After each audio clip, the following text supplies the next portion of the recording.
to the republic which stands one nation under God, indivisible, with liberty and justice for all.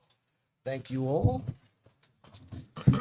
This is to advise those present at this meeting of the Board of Education of the Pinelands Regional School District in the County of Ocean that adequate notice of this meeting was provided in accordance with the Open Public Meeting Act. The notice has been posted in the Board of Education office, junior high school, and high school buildings. The notice was also sent to the Press of Atlantic City, Asbury Park Press, and filed with the municipal clerks of Bass River Township, Eagleswood Township, Little Egg Harbor Township, and the Borough of Tuckerton. Amanda, can I have a roll call, Sure. please? Miss Betty? She will be marked absent. Mr. Hewitt? Here. Miss Johnson? Here. Miss Crystal Martin? Here. Miss Patty Martin? She will be marked absent. Mrs. McVeigh? Here. Ms. Zimmerman? She will be marked absent. Mr. Delio? Here. Mr. Bonnicky? Here. We are in session. Fantastic. Good evening, everyone. Item 2 under Residents Forum on agenda items only. Board policy number 0167 encourages a community participation in every meeting. However, the board requests that the public respect a 3-minute time limit when commenting on agenda items. Hi, Miss Betty. You're over here. Hello. Anyone from the floor for Residents Forum on agenda items only? I'll go once. I'll go twice, and with minimal movement, we will close item 2. Moving into item 3, presentations. Under our first piece of our agenda, we have Dr. Gina Frasca with state testing data. Good evening, everyone. This is going to be very short and sweet. I just wanted to follow up from last meeting. We had a discussion about data, and a spreadsheet was sent out to the board after the meeting with some data. So I just wanted to clear up some of the questions that were posed at the last meeting. This is, like I said, this is going to be really short and sweet. If you have any additional questions after this, I'd be happy to meet with you. I know Mrs. Martin wants to meet, and I have a presentation ready for her. So I'd be happy to expand on this, but I know we have a really special presentation tonight, so I don't want to take up too much of your time. But the first sheet, and I know this is a very small print, but I wanted it on one sheet. I just wanted to go over very quickly some of the numbers. Now, everyone on the board participated in our board goal setting and our district goal setting over the summertime. And I know at that time I explained, and I know it's a little difficult to understand, but the scope and sequence of how the students go through the math courses that are given here at Pinelands. So they start out in 7th grade math, and then they go to 8th grade math or Algebra 1, if that makes sense. So, they're not all going to 8th grade math, they're not all going to Algebra 1. So that kind of, splits up the students. So when you're looking at numbers, you really have to kind of see how those numbers play out. So that's the junior high. So the scope and sequence here, and so if you look at the 7th grade math, and you can look at the number of students on the left-hand side, the actual number was 244 students tested, and you can see that the majority of our students in 7th grade took the 7th grade math assessment for NJSLA. Then when you go down to 8th grade math, you can see that the number starts to change a little bit. It's not the full class of usually like a 250 student class. We moved down to 153 students took the 8th grade NJSLA. The next level here, you see junior high Algebra 1. We did not have 500 students taking Algebra 1, we had 86. So 86 is the number that we were working with the junior high Algebra 1. And then moving down to Algebra 1 in the high school, again, moving through the cohorts, not every single student takes those exams. So the information that was handed to you was 1,000 students took Algebra 1 in high school, and it was 120. Because you didn't give me the information requested, and Dr. McCooley did not either. So high school geometry, again. Pardon me, it's not- Gina. Just hold the questions to the end and not interrupt when she's. Oh, okay. When Gina's presenting, please. Okay, well, the snide remarks of, going over this in public when the public doesn't have this information, and I discussed this last year too, Okay, good. Everyone has that, copies. and I discussed Allow this last Gina to meeting, present, please. that they failed to give me the correct information, so I was going off of the information that was provided to me. And then I asked for it again, and I still didn't get it. Okay, thank you. So, So for geometry, it was 79 students. So again, those were the corrections for the math. The ELA was actually pretty close because ELA is a little bit more direct line. All students take ELA 7 for the most part, unless they are students with disabilities that take a different kind of an assessment.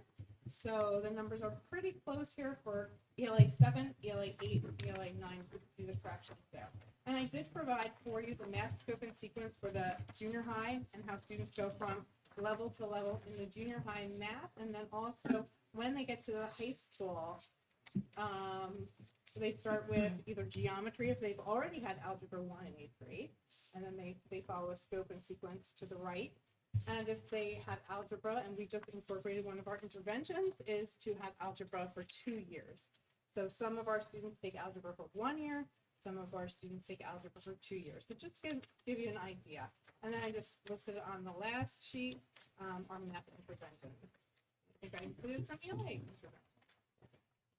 so again, the data that I had, obviously, my numbers were better because they were higher. So with only less students taking it and just saying like 94% didn't meet expectations, that's still not acceptable. So you could try to downplay me trying to be a board member and trying to show a concern for our students, because you're failing our students as the director of curriculum. And since 2019, you have been failing our students, and our students have been failing for math and ELA. So thank you for this information, but next she's time, if making a you could comment. give us a presentation During the beforehand so question. I can ask questions and not give it to me at the same time as the public, let me finish.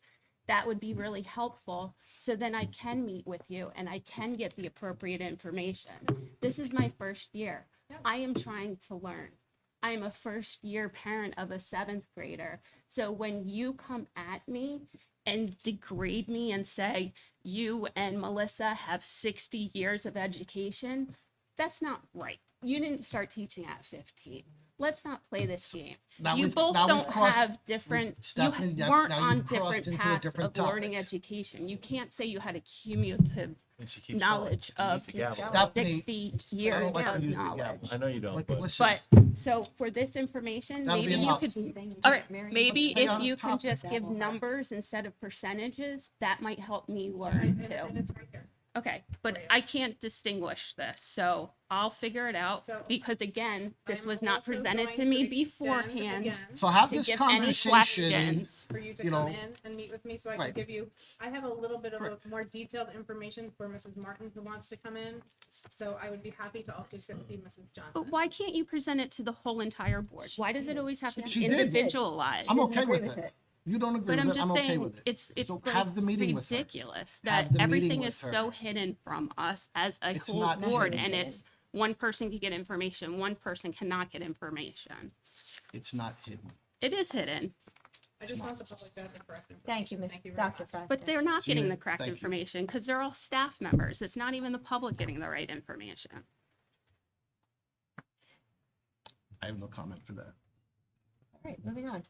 Moving into our second presentation, and ladies, thank you, Marianne Friedman and Dr. Lori Banlow for coming to our board and providing us some insight, some training into our roles and responsibilities of board members. This is a nice topic to. You're very welcome and thank you for having me. Is this still on? No, it's not on. Okay. Hold on. Now it's on. You know, I really dislike using a microphone. I'm also going to apologize upfront for my voice because I damaged my vocal cords last year by talking.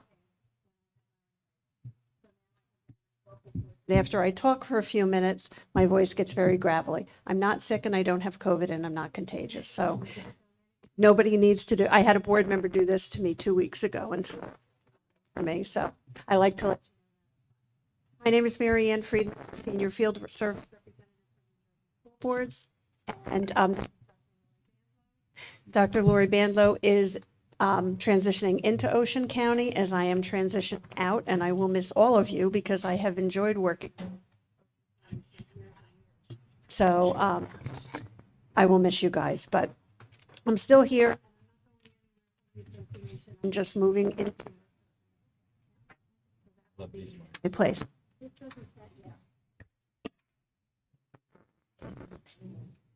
No, Mike. Apologies about that. I'm going to swap out the microphone. Thank you very much. Okay, this is better. Oh, that was bad. Okay, I think I can't be close to your microphones. Okay. Am I going to block anybody if I stand here? Okay. So thank you for having us. Thank you for coming tonight. And we're going to talk about ethics for school board members. Guess what's not working? It's working. Okay, so the information that we're going to provide tonight, this is our disclaimer. It's not legal information. It's not legal advice. It's merely information coming from the School Ethics Commission and coming from some of our attorneys at NJSBA. But we can't provide legal advice to anybody. We can only provide legal information. You need to contact your board attorney to be able to obtain legal advice because that's who you're paying for legal advice. Okay, next one. So the public service is really a core value that can improve the lives and the world around you. And as a school official, you have the honor of serving the public, but it does come with responsibility. And we always like to say that you don't lose your First Amendment rights when you become a school board member, but there are some consequences to those rights, to using your First Amendment rights once you're a school board member. So how we hold ourselves accountable is recognizing that the School Ethics Act is really a set of minimum ethical standards that are used by all school officials and that all school officials must abide by. Next slide. So the School Ethics Act was developed in 1991 by the legislature, and they said that it was essential that the conduct of board members, members of local boards of education, and local administrators hold the respect and the confidence of the people. And those board members and administrators must avoid conduct which is in violation of that trust and respect, which would create a justifiable impression among the public that such trust was being violated. So the School Ethics Act then established the School Ethics Commission. So for tonight's purposes, the SEC is the School Ethics Commission and not the Securities and Exchange Commission. It also established prohibitive acts and conflicts of interest, mandatory training requirements for school board members, code of ethics, which came in 2001, 9 years later, and disclosure statements, personal, relative, and financial. And so we're going to go through some of these things.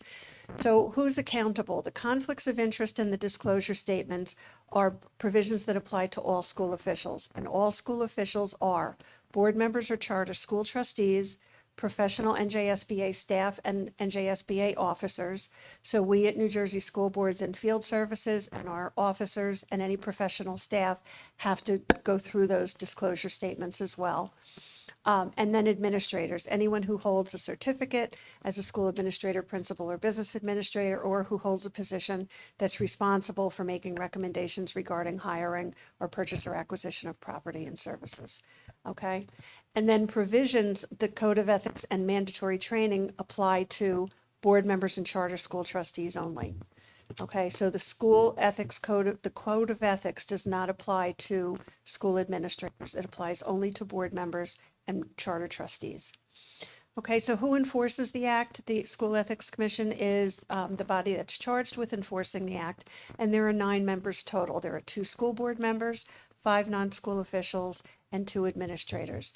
And those 9 members are appointed by the governor for a 3-year term, and there can only be a maximum of any one political party. So they don't want it to be all one political party. They want it to be pretty much non-political. Okay. And the jurisdiction for the SEC is that they can issue advisory opinions.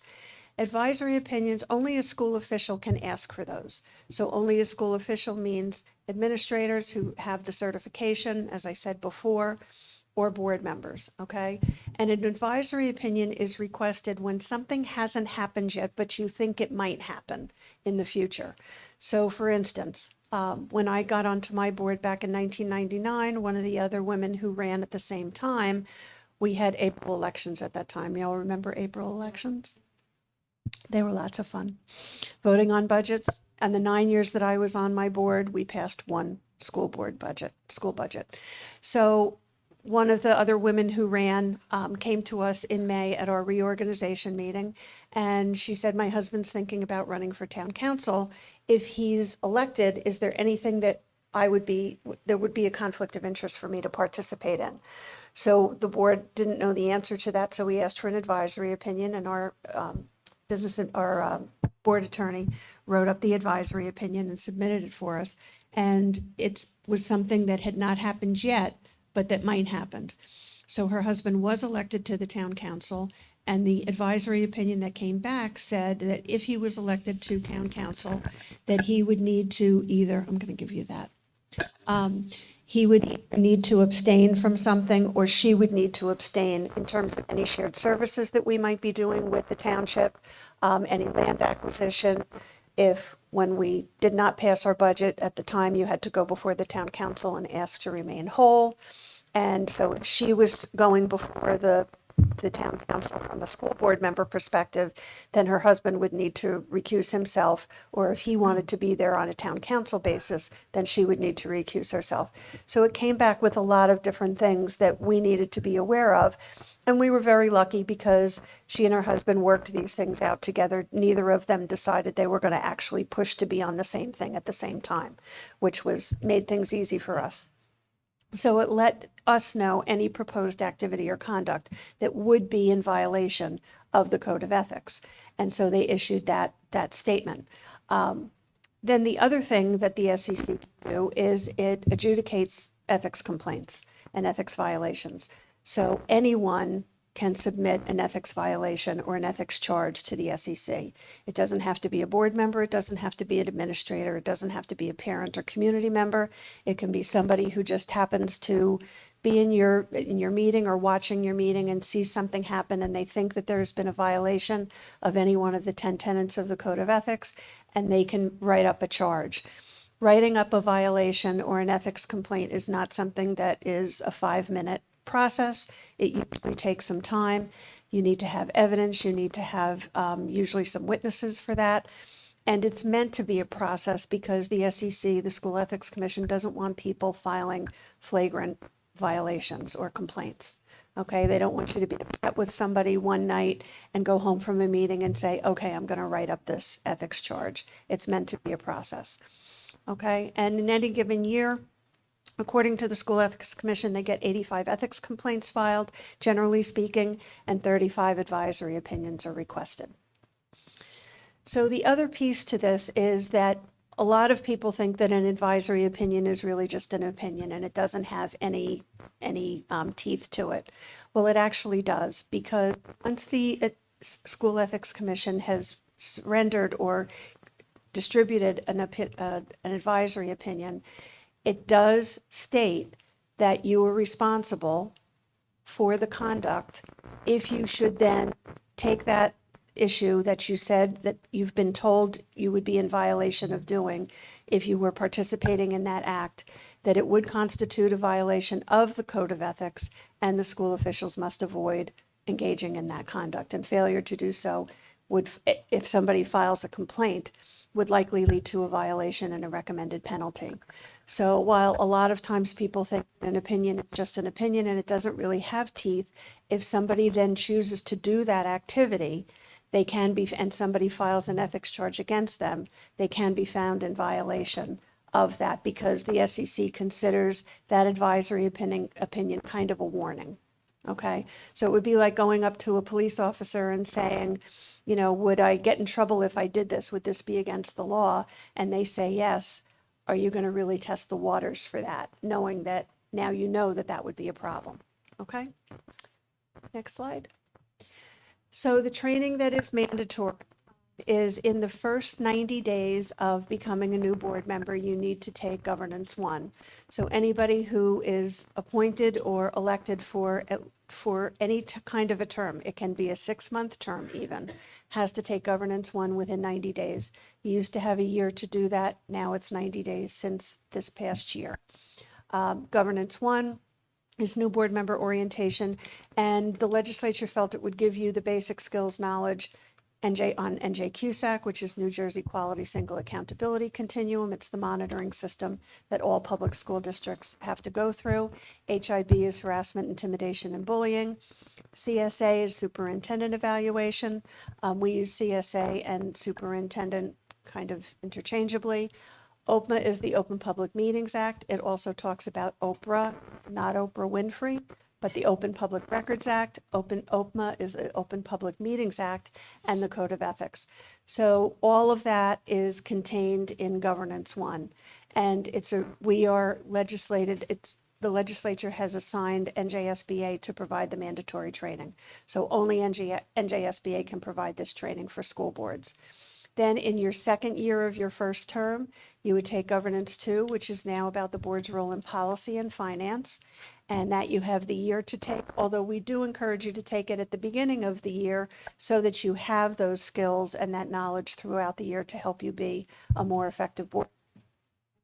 End of year 3, you would take Governance 3, in, again, your first term is a 3-year term. You would take Governance 3, which is board's role in student achievement and labor relations. And then by the end of any reelection or reappointed year, you would take Governance 4, and that's on legal updates.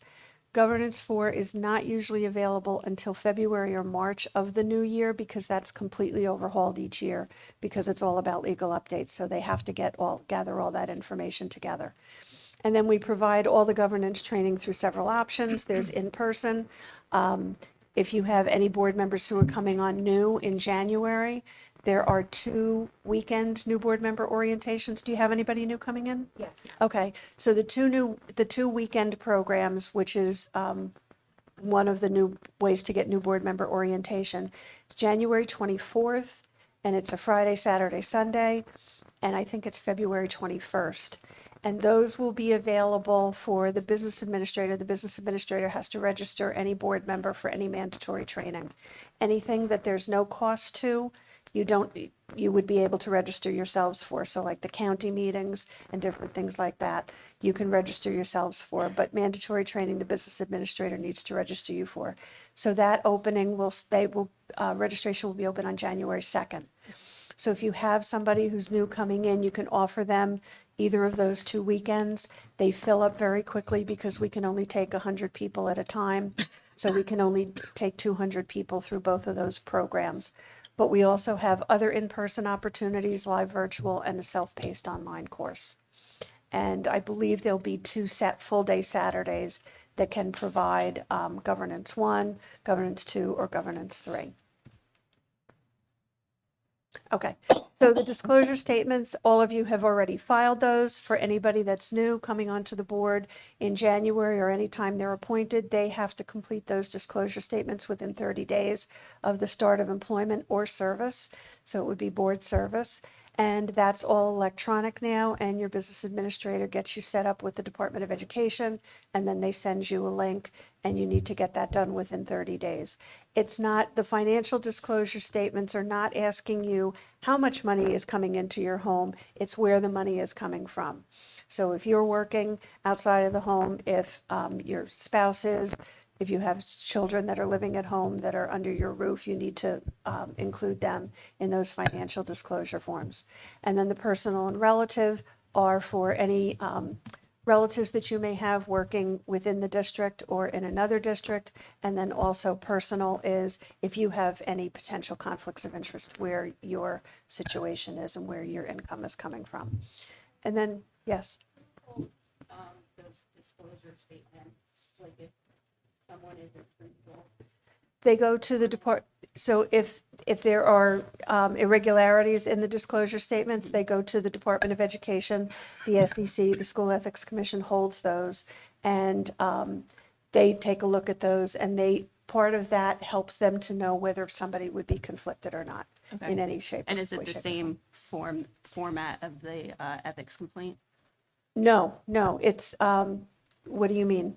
The format is completely different for the personal, financial, and Yeah, relative like if disclosure statements. If I wanted someone to look into a financial statement because I know that it's not truthful and it was submitted by an admin, like who holds that responsible to check that financial statement? Mr. Donio, do you know the answer to that? Because I do not. If I understand the question correctly, you believe that you have information that may indicate that somebody has a financial statement which you believe is not accurate? Hypothetically? Who would be in charge of overseeing that? Like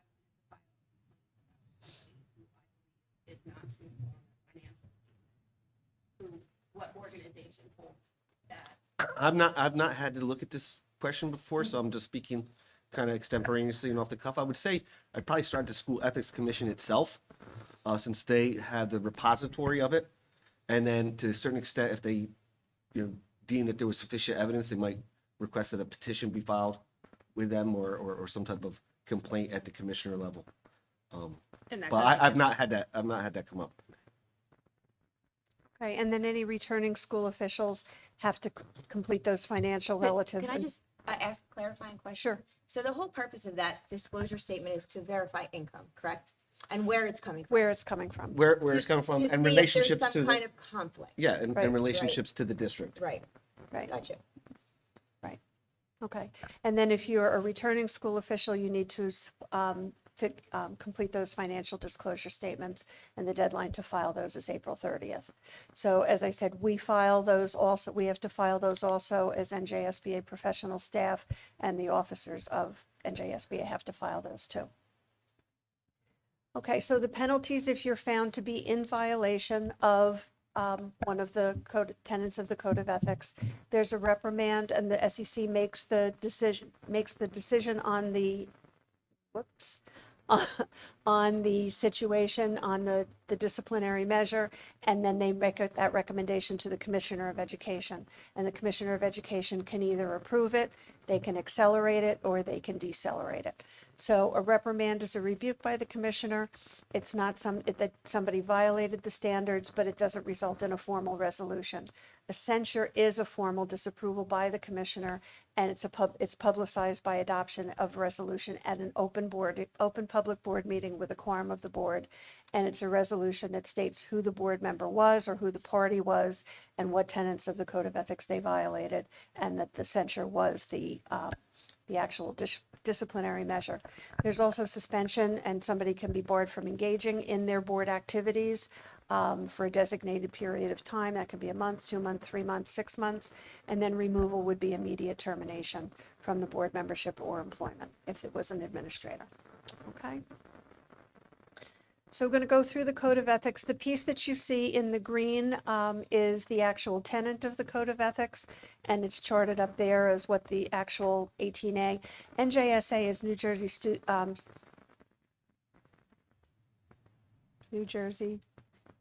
I just lost it. Mr. Donio, NJSA. SA is something annotated. Statutes. Yes. All you New Jersey had to statutes annotated. All you had to do was look at me, and I saw it right there. Yes. I can't believe I went Mind power. completely blank. I'm so sorry. New Jersey statutes annotated are the statutes for all of the aspects of New Jersey law enforcement. And 18A is what covers education. So 18A, and then NJAC is New Jersey Administrative Code. That one I didn't forget. And 6A is again what covers education. So tenet A of the Code of Ethics for school board members is, I will uphold and enforce all laws, rules, and regulations of the State Board of Education and court orders pertaining to schools. Desired changes shall be brought about only through legal and ethical procedures. And then the standards that's listed below, those are the things that you would have to submit as proof that somebody had violated that particular tenet of the Code of Ethics. Okay, you all are going to get a copy of this tonight as a PDF. We used to print these out and give them out. I think last year we had like over 1,000 packets made, and then we have to update this as we go through the year. So once we made an original update, we had to throw them all out. So now we do updates as they come through. We provide it to you as a PDF, and I sent that to Dr. McCooley this afternoon. So she has that, and that will be sent to you. So that's why we don't give it to you in a hard copy. But this way you'll have it on your laptop or on your device.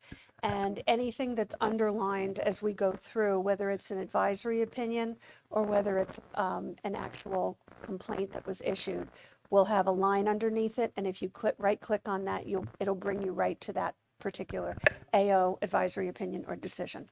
Next slide. I'll make decisions in terms of the educational welfare of children and will seek to develop and maintain public schools that meet the individual needs of all children regardless of their ability, race, creed, sex, or social standing. So you would have to prove that somebody took deliberate action to obstruct the programs and policies that have been designed to meet the individual needs of all of your children, regardless of their ability, race, creed, sex, or social standing. I'll confine my board action to policy making, planning, and appraisal, and will help to frame policies and plans only after the board has consulted those who will be affected by them. So this, you would have to make sure that you provided evidence that something was not, the board member was not confining their board action to policy making, planning, and appraisal. And I also just want to say here that as a board, you are only, as a board member, you're only a board member when you're seated at a legally advertised meeting with a quorum of the board. Okay, so I often talk about, kind of to give people a visual, your business administrator comes out at the board meetings and she gives you all your super board member capes. Okay, and when you're here at a legally advertised meeting with a quorum of the board, you get to make those decisions. It's the board that makes decisions, that directs the superintendent, not individual board members. Okay. Individual board members cannot direct staff, students, or administration, or the superintendent. But the board can make those decisions. But once the meeting has been adjourned, Ms. Miller is going to come around and pick up all of your capes and put them in a box and save them for your next meeting, because you have no authority as an individual when you're not at a legally advertised meeting of the board.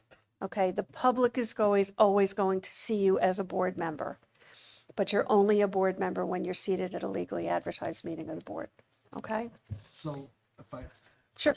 so in this forum, we cover different topics or different questions come out. Is it okay that we not interrupt, but add to that part, or save our questions to the end?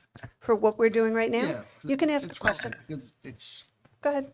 it's difficult, I'm sure. I mean, several of us has been on the board for a while, but we are in our town that we lived in, grew Sure. up in, and people do and will come up to us Mhm. and not just say, hey, great game Friday night, but hey, this and this is going on, what's happening? So at that point, in our reorg meeting, this is certainly a great piece to reacclimate ourselves to these ethics, but to avoid the conversation of giving information for the district or the board, we find ourselves somewhere in that. Gray Do we area? Mm-hmm. not talk about a topic as a citizen? Or So if somebody's coming up to you with a complaint or an issue that they want to let you know about? Right. Okay, so you can listen to that complaint and you can say, I'm very interested and I'm concerned about what your complaint is. But the best way that I can help you is I can't help you as an individual. So the best thing that I can do is refer you to the lowest level of the chain of command. So if it's a parent about a teacher, then you want to ask them, have they spoken to the teacher yet? If they haven't, you want to suggest that they talk to the teacher, because most of the time these things are going to be resolved at the lowest level. So the parent thinks they're coming to the top by talking to the board, right? Because Sure. you're at the top of the hierarchy. But you can't do anything about it as an individual because you don't have that power. And the chain of command is you want to go to the lowest level. So if it's a parent, you want to let them know that they need to go to the teacher. If they don't feel that that there's resolution with the teacher, then they can go to an assistant principal or a principal. Then they can go to a supervisor or a coordinator. So how many board members that you've seen are that astute of the chain of command? That's Other why than- we other than talk the- about Other it. than the phrase chain of command. Right, that's why who we're that gonna go line is through without this. saying, well, go talk to the superintendent, go call the board off, or the Okay, admin office. but even if you say, go talk, or even if a board member says, go talk to the superintendent, superintendent's gonna say, have you spoken to the teacher? Have you And then spoken that to would the be assistant chain of principal? command And that would be the in chain of greater command. detail. Right, Not saying so, none of you know the chain of command, but I mean, I would think it's the teacher, supervisor. teacher, assistant principal, principal, supervisor, superintendent, okay? The board is the court of last resort. Well, think about all the different levels in your administration. That's all that you really Right. need to know. If you don't have assistant principals, then it's the teacher to the principal. Okay? And then if you don't have, supervisors or coordinators, then it would be you have an assistant superintendent, so it could be the assistant superintendent. Then it would go to the superintendent. Then if the person still doesn't feel that they have resolution, then they send a letter. Then you want to tell them, send a letter to the Pinelands Regional Board of Education, not to me personally, not to me, Jeffrey Bonnicky, okay, but to the Board of Education. And they can list all of the members at the bottom, and then they send that to the to the board office, and then the BA will bring that to the board table, okay? But you have to understand, if something's getting that far up in the chain of command, generally speaking, the superintendent is going to come to the board in an executive session and say, something may be coming up. I think I may be able to get resolution with this, but if I can't, I'll need to bring it to the board, okay? And then if it comes to the board, if you've tried to participate in any way, so you say, oh, you know what, Mrs. Friedman, I'll take care of that for you. I'll go talk to the teacher, and I'll even go further. I'll talk to the principal. Now it comes to the board, you're out. You can't be part of resolving that issue, okay? So you want to use the chain of command because people will get it resolved at the quickest level, at the lowest level. And then you want to let the superintendent know that Mrs. Friedman called me. She had a problem with her daughter's third grade teacher, and I let her know to go through the chain of command, but I wanted to give you a heads up. Okay, that can be a text or an email. It's as simple as that. And then the other thing you need to understand is that the resolution may not be that the person got what they wanted. It may mean that they understand why they can't get what they wanted. Okay? Gotcha. Because people don't often realize in this world that, something that's as simple as changing a bus stop is going to cost money. It may change the route because now you've got an extra child on that bus. There's a lot of different moving pieces to all of this, and people don't generally realize that. They think that if I just ask for one thing, it's simple, it should be simple, and it shouldn't be a problem. Not a big deal. I'm just asking for one thing. Chain Okay? of command. Yes, Yeah, can I just add one thing to that? if you don't Absolutely. mind? I would suggest, Mr. President, and all board members, yes, refer them to the lowest level possible. Yes, speak to the teacher, but always call the superintendent if someone in the public was upset enough to come and speak to you personally about something, if only to give them a heads up. And also so that you can tell them, say, and how about if I'm also going to share this with the superintendent, and I'm sure someone will get back to you. And if you don't mind, I'll check in later as to how this goes. Because I've never read an ethics commission opinion which led off with board member X kept bothering the superintendent by telling them things that they heard in public. That opinion doesn't exist. Yeah. So absolutely, you should include the superintendent in the discussion and communication. right. It's the heads up, and Yeah. you want her to know so that she can look into it further, okay? But you don't want to be in the line of going in and advocating for that parent or for that student, okay? That's the parent's responsibility. And teachers have a chain of command also. That's in their negotiated agreement. Okay, it's part of their grievance process. So you typically will have, I don't know if you have grade level leadership for your teachers association or building department?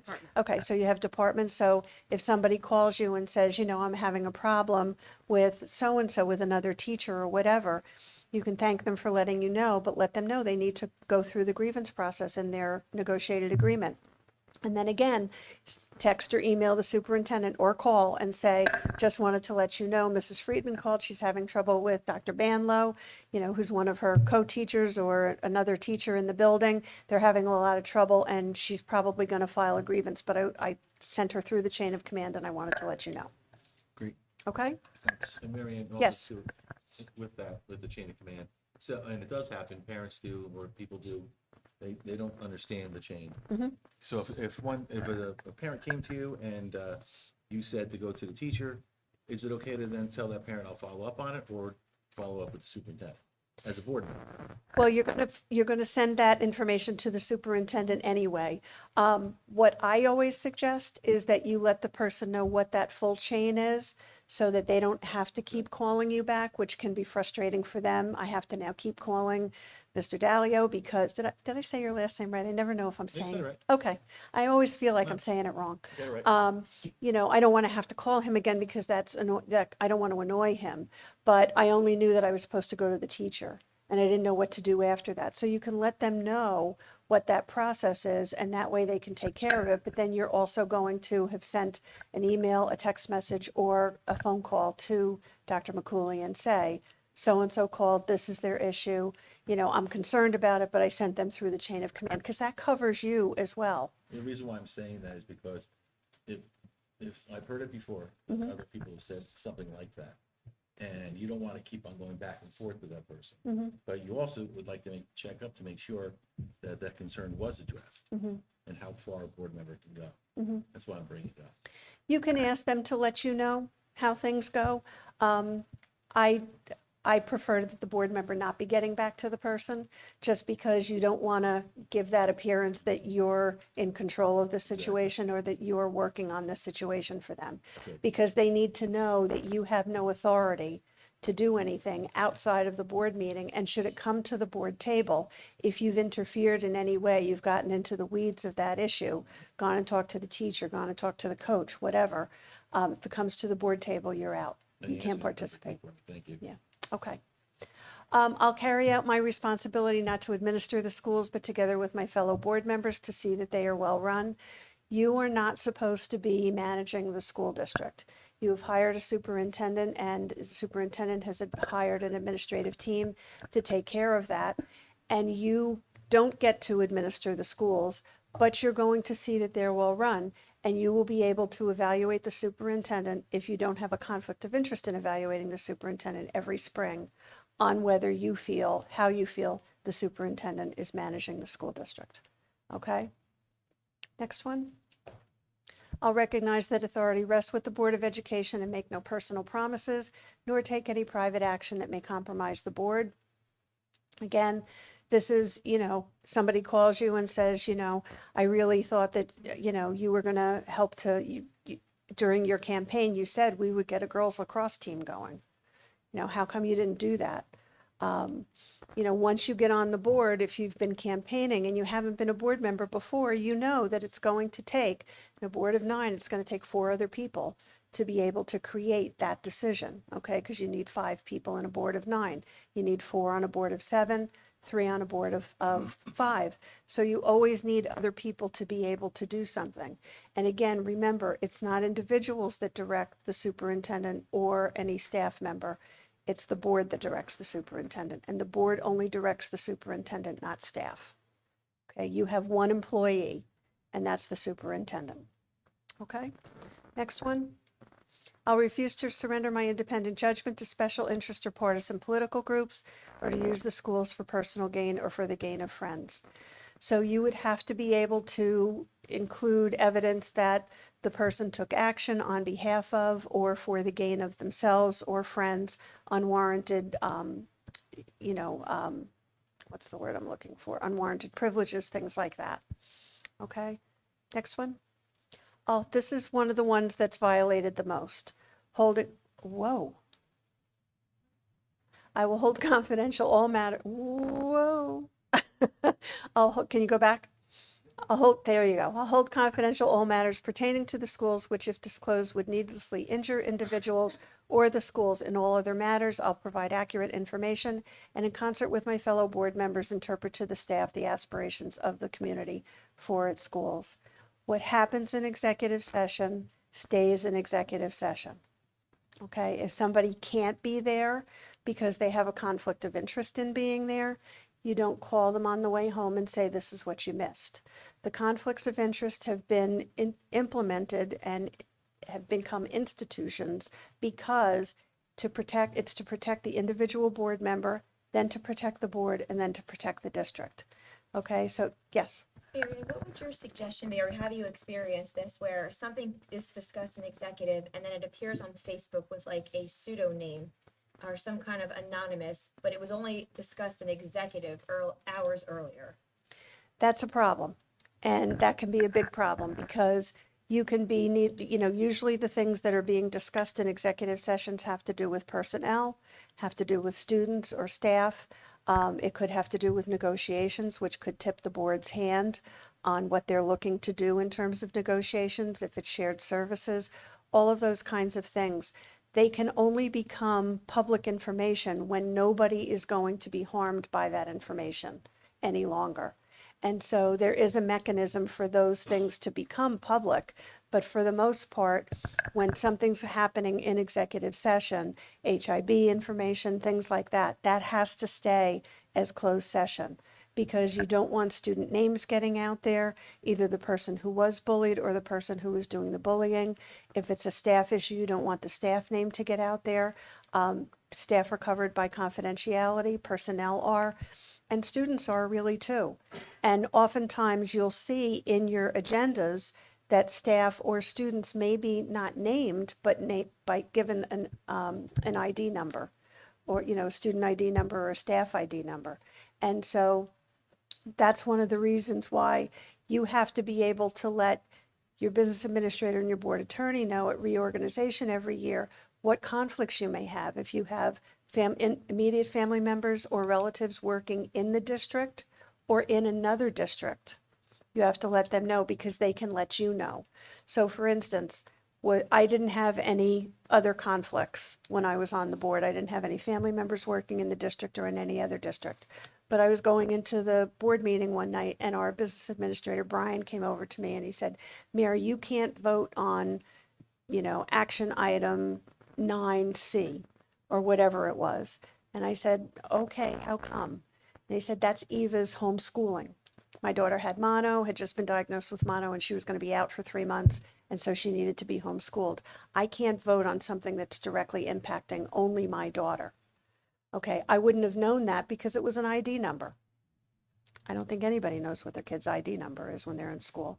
And I don't think people know what staff ID numbers are either. So that's why you really need to let your BA and your board attorney know, because they can caution you ahead of time on what you shouldn't be participating in if there's a conflict. So- I would have had no way of knowing that. And what happens if the board attorney or the BA advises a board member not to vote on something and they do? It can be deemed an invalid vote. So then you might have to vote on it all over again at some other point. Okay, so if you're deemed as not being able to participate in something, you need to not participate in that because it could cause problems for the school district in terms of getting the business of the board done and what the board needs to get accomplished on that particular night. It also could be an ethics violation. You could be in trouble if along those lines you took action which creates some type of unwarranted privilege for yep. you or an other. And as you know, almost anyone can be an other. Yep. So it just depends on the relationship that you have.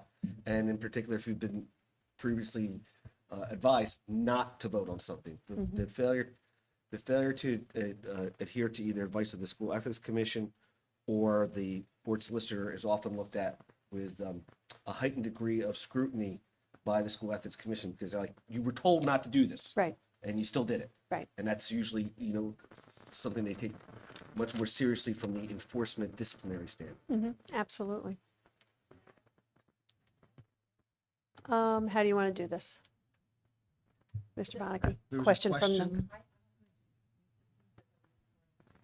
I would say at some point at the end of the presentation. Okay. I mean, okay, just, okay, don't forget. yeah, I would write that down. Yes, We're gonna probably pop questions ourselves here, but I don't know. I mean, I guess you could ask now, or we just do it at the end. I mean, there's no. yeah, public comment Okay. would probably be best. Yeah. There you go. Item 4 for you. So the confidentiality aspect of it, what my concern is that an executive session was recorded by a staff member at the time, and the board was not made aware that executive sessions were being recorded at that time, and the executive session was recorded on their cell phone, their personal cell phone. So where do we go as far as ensuring that executive sessions are not recorded on a cell phone? And if they are recorded and notified by the superintendent that they're starting to be recorded, how do we ensure that they're kept by the custodian of records and not just on somebody's cell phone somewhere? So usually the BA is going to record anything that needs to be recorded. And there have been cases, and Mr. Joniam, you probably will remember, there was a board member one time who was recording secretly the Executive session. executive session, thank you.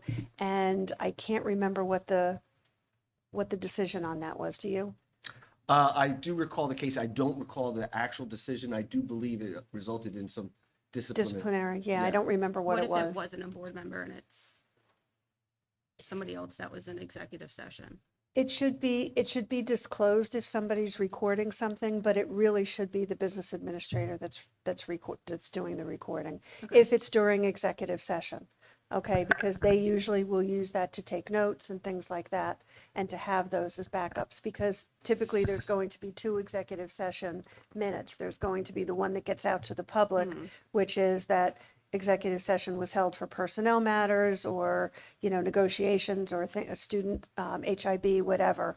And then the other minutes will be a little bit more descriptive so that when they released, there are minutes there that indicate what actually happened. Yeah, this was a HIB hearing, Okay, and that's what my main concern was, that I don't think it should have been recorded on a personal cell phone. okay. Okay. Next. I'll vote to appoint the best qualified personnel available only after consideration of the recommendation of the Chief Administrative Officer. Your CSA or your superintendent is the person who has the educational background, the certification, and the experience to make these decisions. She is the only person who's qualified to be able to recommend somebody for hire. Okay, she will do all those recommendations for hiring. Everything on your agenda should come at the recommendation of the superintendent. Okay, the only thing that doesn't come at the recommendation of the superintendent is when a board is engaged in a search and they're hiring their next superintendent, then that would come at the recommendation of the Board of Education. But other than that, your superintendent is the person who knows the staff, who knows the district, knows the students that are here, knows what they've gone through to make sure that these folks that they're recommending are the best fit for the position, for the grade level, for the building, for the department, whatever. And you need to take that into careful consideration. That's not to say that you can't vote no on something, but you need to make sure it's not arbitrary or capricious. Okay? And we're going to talk about whether board members can be involved in hiring and in interviews as well in a few minutes. Okay?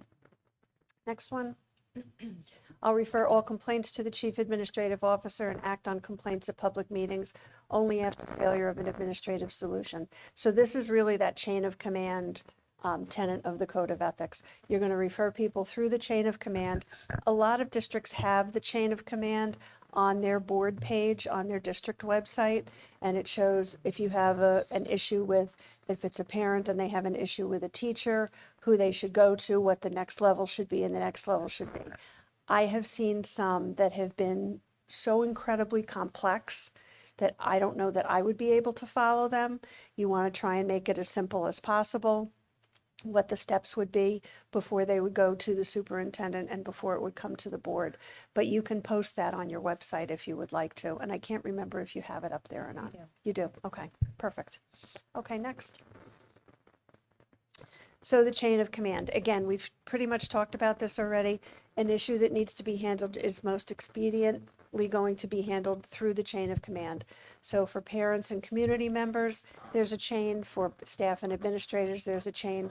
The important part to this is that you have not, as a board member, gone out and solicited this information.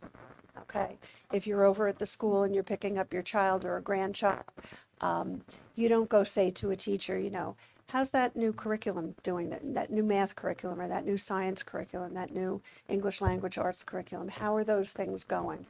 That's not something that you want to be doing. If you want to know information about how certain curriculum or certain measures that the board has approved are going, you want to talk to the superintendent about that and get that information from the superintendent. So you don't want to be soliciting that information.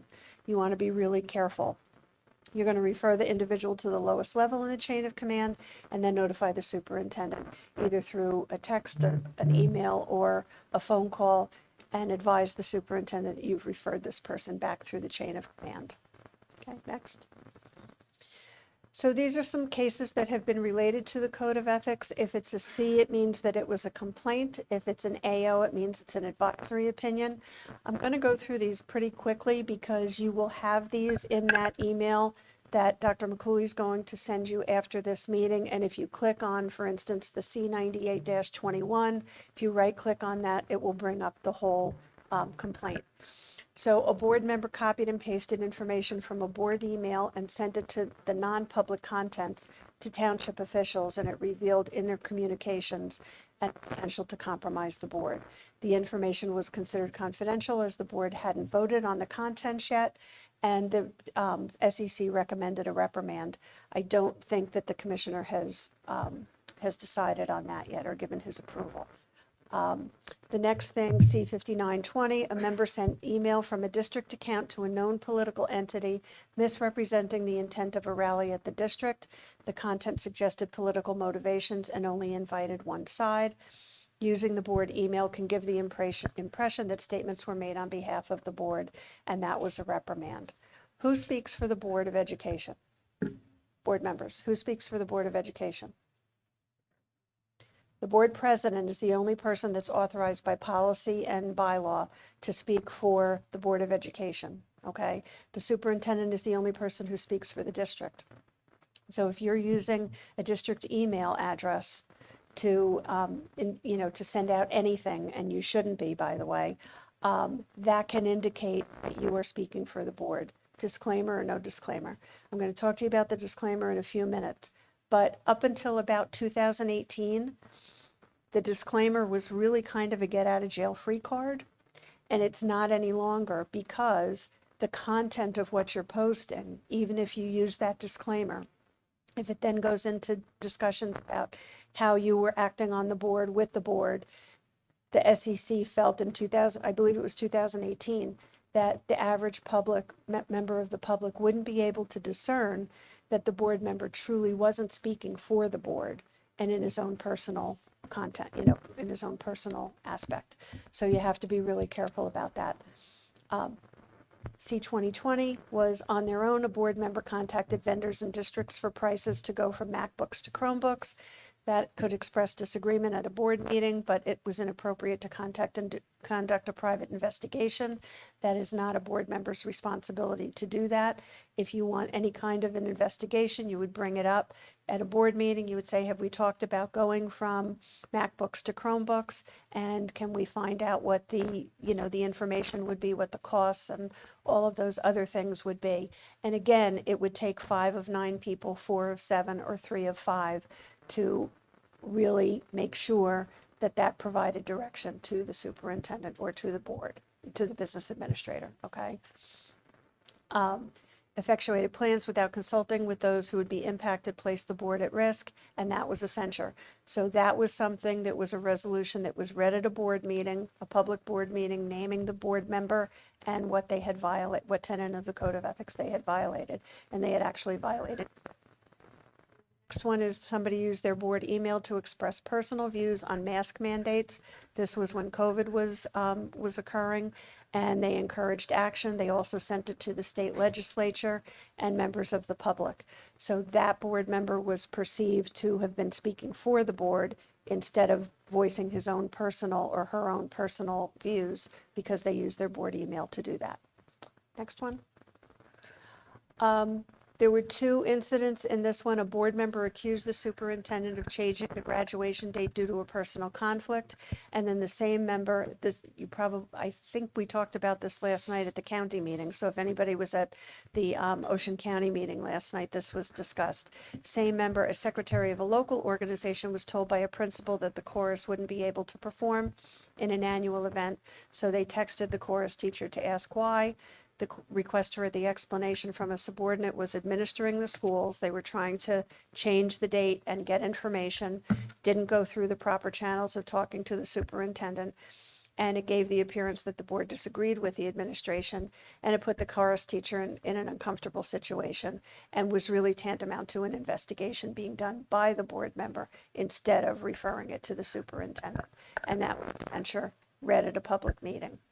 The next one, board members should have declined a meeting with members of the public to discuss a highly divisive board action, to change a holiday name. Yep. I knew I'd get to this point at some point.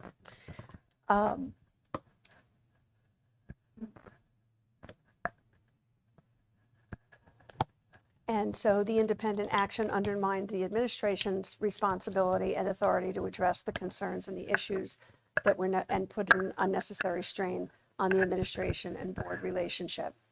So that was a reprimand. And then another one was a day after the board president lost the election. This was talked about last night too. After a board president lost the election, they directed board counsel to conduct research on another board member who campaigned against him, took private action, and used his position to secure unwarranted privileges for himself. So those are all different kinds of things that can get board members into trouble. If you feel that there's something that's untoward going on, you need to talk to the superintendent about it and ask for an investigation to happen if there's an investigation that's warranted. Okay, and there may not be. Next one. So prohibitive acts. This is an excerpt, and you actually have the acknowledgement of receipt of the Code of Ethics that I'm going to ask you to print your name, sign it, and date it. Today is December 3rd, 2024. And then you have the Code of Ethics there, and then the last sheet is talking about conflicts of interest and who's considered a relative. But you have to recuse yourself if there's a benefit to you as a school official or to your immediate family due to a business interest, position to secure unwarranted privileges or advantages, financial involvement that might impair your objectivity on a certain situation, service or employment that may prejudice your independent judgment, gift, favor, or financial gain. And then you shall not represent any person or party other than the board or district in a matter that's before the board. And if there's a conflict, if it's not accruing a greater gain than others. So what H means is you're a board member on the Pinelands board, and you have a student that's in the band, in the marching band. And there's a motion on the agenda for the marching band to get new uniforms. And so there's a cost that's, part of that. If you're not getting one uniform for your specific child, but for the whole band, you can vote on that, even though you have a student in the band, okay? But if it's just to replace Mary Ann Friedman's daughter, Eva Friedman's band uniform, that's a problem, and I wouldn't be able to vote on that, okay? Next one. Oops, did that skip two? Okay. So this is fairly new from the SEC. There's always been a discussion about what somebody should recuse themselves on and what they should abstain from. And so if you're deemed to be conflicted, you want to recuse yourself from a vote, okay? Abstention means that you don't have enough information to vote on that particular item. And that's also okay. But if you have a true conflict of interest and have been deemed by the SEC to have a conflict of interest, then you would want to recuse yourself, because recusal means and identifies that there is a conflict of interest there. Okay? So if you need to, yes? So if we're in executive session and a board member is supposed to recuse themselves from something related to my employment, they need to leave the room. Yes. And what happens if they don't? Then the conversation can't continue. So either the remainder of the board needs to leave the room, or the individual needs to leave the room, but they can't be part of something. And that means a discussion, vote, participation in anything regarding that person. So, and if there's a conflict of interest, it's usually, it can be based on a family member or relative that works in the district, but it can also be for other matters. And we've seen that happen. And if there is a conflict of interest, then just on the superintendent, for instance, then the person would need to leave the room and not be a part of the discussion and or the vote. And no other board members should be informing that board member as to what the conversation was. Okay, and again, that's a protection for the board member because the board member doesn't want to be accused of violating the code by voting on something that they shouldn't be.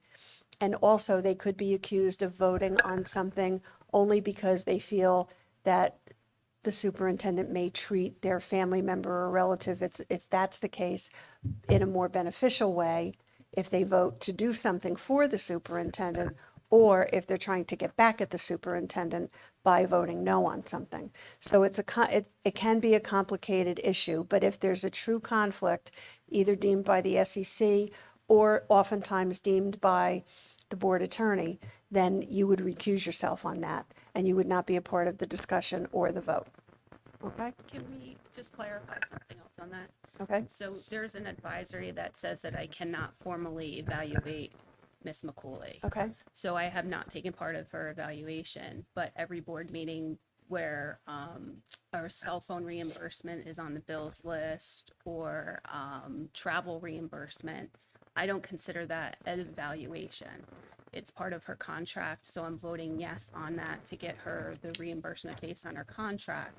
So the advisory isn't specific onto what I can and cannot vote on it. It just said that I cannot evaluate her formally. So I just took it at, in June, I cannot do her evaluation, but as far as anything else is a part of her contract, then I could vote on that. And I wouldn't be in violation of that advisory because the advisory isn't specific enough. It's very vague. You could ask for further detail on that advisory opinion. Usually, if it has something to do with the superintendent, that there's a conflict, it's a conflict on everything that has to do with Because the it's not superintendent. a relationship conflict. It's, Right. it's a past terse history of lawsuit from another district. So she is saying, or the SEC is saying that I can't unbiasedly evaluate her, Right. which I don't agree with, but it doesn't say anything.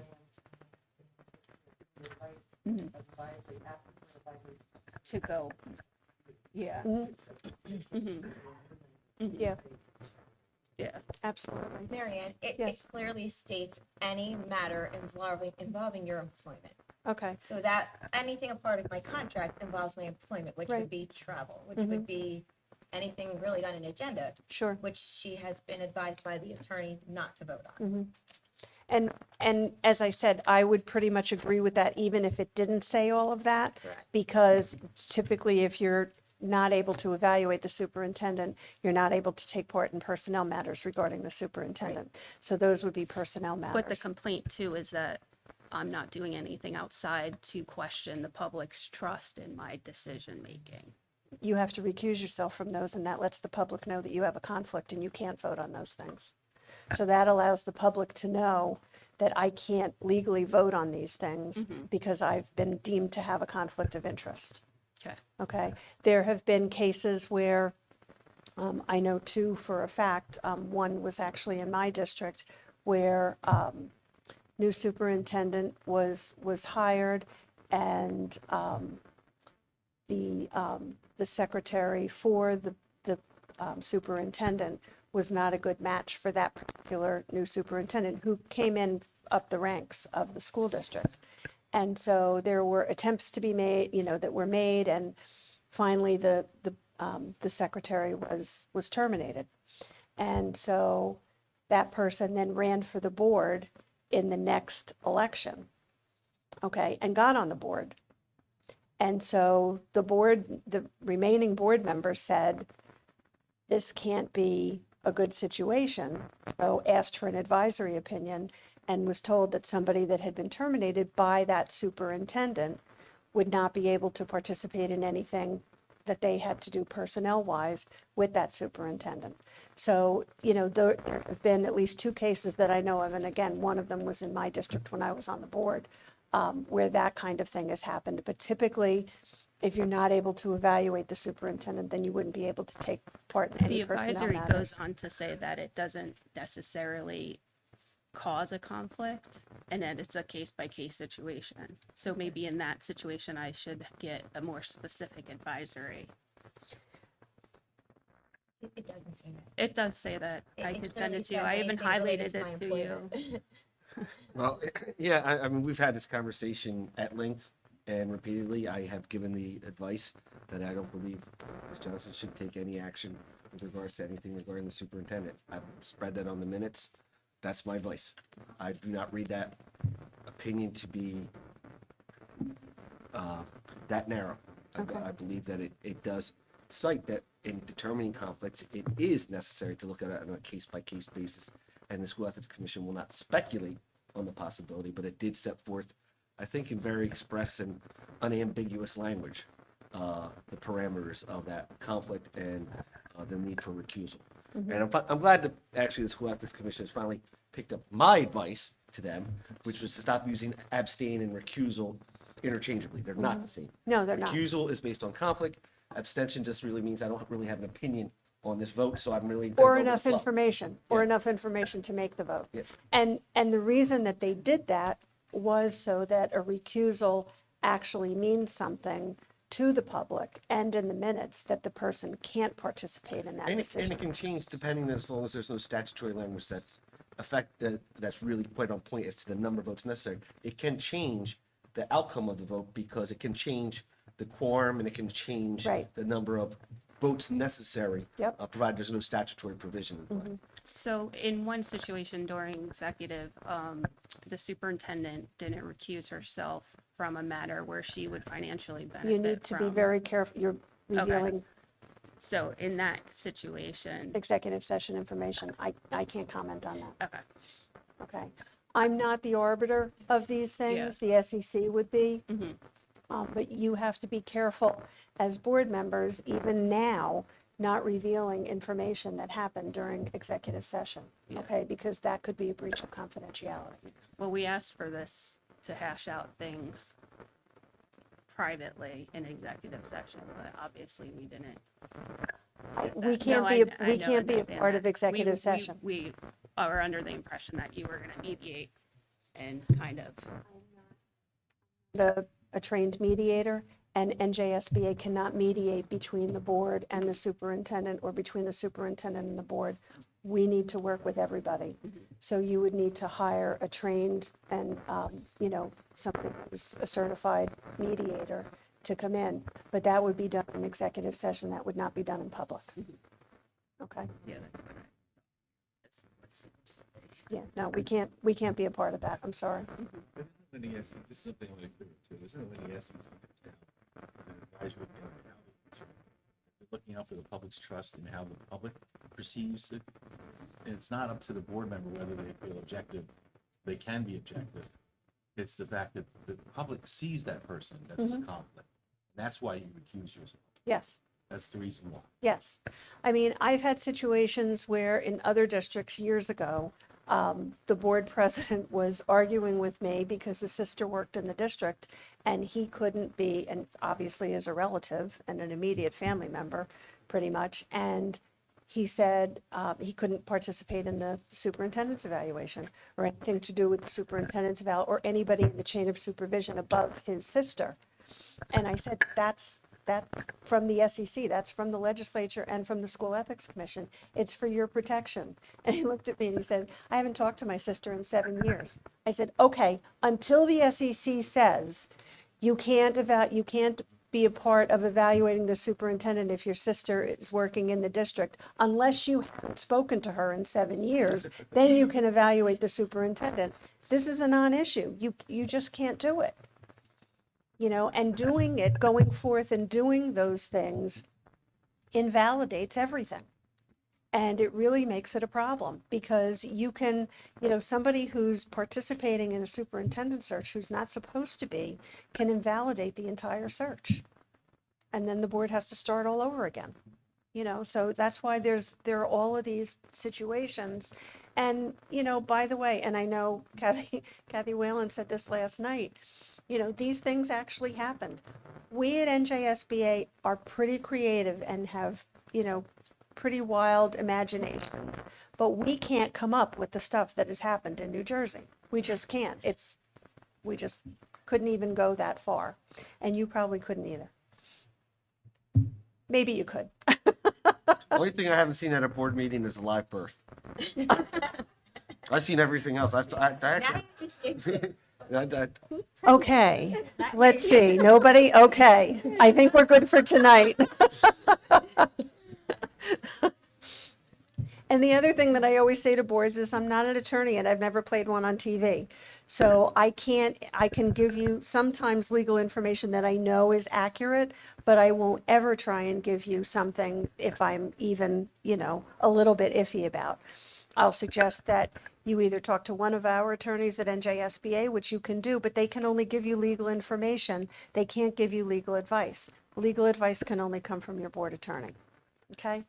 So the relationship definitions: an immediate family member is a spouse, civil union, domestic partner, or dependent child residing in the same household. A relative, look at that list: spouse, civil union, domestic partner or parent, child, sibling, aunt, uncle, niece, nephew, grandparent, grandchild, son, daughter-in-law, step-parent, stepchild, stepbrother, stepsister, half-brother, half-sister, or the individual spouse or partner by blood, marriage, or adoption. Now, you also have nepotism laws that you have to have. You have to have a nepotism policy in your policy manual that can expand that, but it can't reduce that. Okay, so it can't eliminate step-parent, stepchild. You can go a little further than that, but you can't go less than that. And then, although the term relative really doesn't appear in the prohibitive acts or the code of ethics, a relative can create a conflict. So that's that third piece that you have in your little paper-clipped packet that I gave you, is a list from the SEC about people who may be an other, who may then be considered a relative. Okay?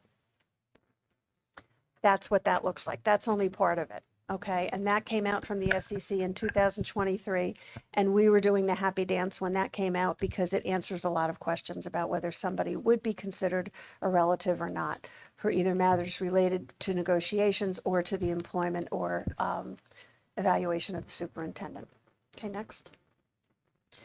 So for hiring and personnel, you can get onto the board or be appointed to the board if you have 52 family members or relatives working in the district.